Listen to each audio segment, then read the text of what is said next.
Australia সিরিজের জন্য বাংলাদেশ দলটা ঘোষণা করে দিয়েছে। যে দলটা দেখে আমি পুরাই অবাক।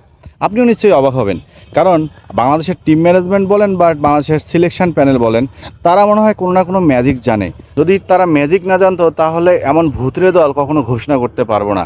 দেখেন, বিসিবির আগেই একটা সমালোচনা চলতেছে যে অস্ট্রেলিয়া যাওয়ার আগে বাংলাদেশের নাহিদ রানা, শরীফুল ইসলাম, তানজিন সাকিব, মুস্তাফিজুর রহমানরা মানে বাংলাদেশের সেরা বোলিং লাইন আপ যে আছে বা সেরা বোলিং পেস ইউনিট যেটা আছে সেটা ইনজুরিতে পড়ে গেছে। সেই সাথে দলের নির্ভরযোগ্য ব্যাটার লিটন কুমার দাসকেও প্রথম টেস্টটাতে পাওয়া যাবে না।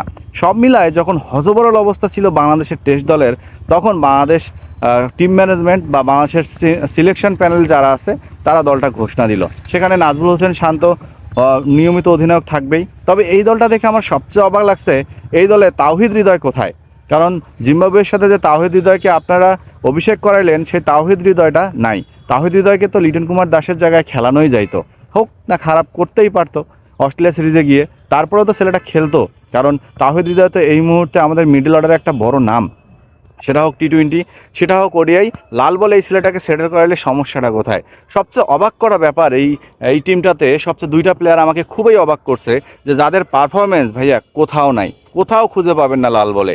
নাই ঘরোয়া ক্রিকেটে, নাই ডিবিবিএলে, নাই ঢাকা প্রিমিয়ার লিগে, নাই ফার্স্ট ডিভিশন ক্রিকেট লিগে, অথচ তারা ন্যাশনাল টিমে এসে বসে আছে। আমি যে দুজনের কথা বলছিলাম সে হচ্ছে, একজন হচ্ছে সৌম্য সরকার আর একজন হচ্ছে আমাদের জাকের আলী ওই ভাইয়া। তো এই দুই ক্রিকেটারকে কোন ম্যাজিকে বাংলাদেশ টিম ম্যানেজমেন্ট সিলেকশন প্যানেলে সিলেক্ট করলো, এটা আসলেই খুব জানতে ইচ্ছা করতেছে। আমি জানি না সৌম্য সরকারকে কি সেই নিউজিল্যান্ডের ওই ইনিংসটা অনুযায়ী নেওয়া হয়েছে কিনা।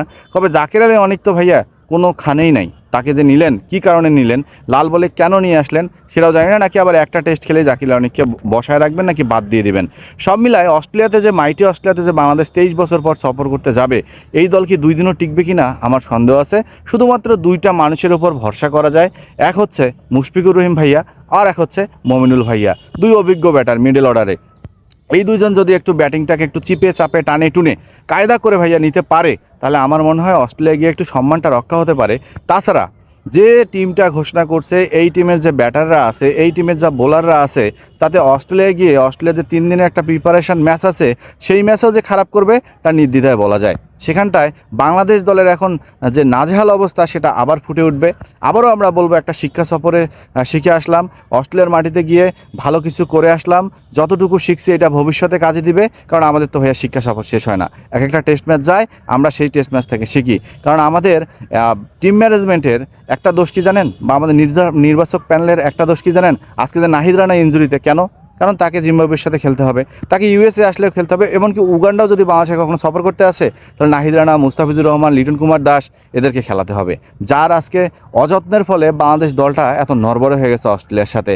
তারপরেও নাজমুল হোসেন শান্ত, সাদমান ইসলাম, জয়, তারা অনেক দিন ধরে খেলতেছে, তারা টপ অর্ডারে খেলবে।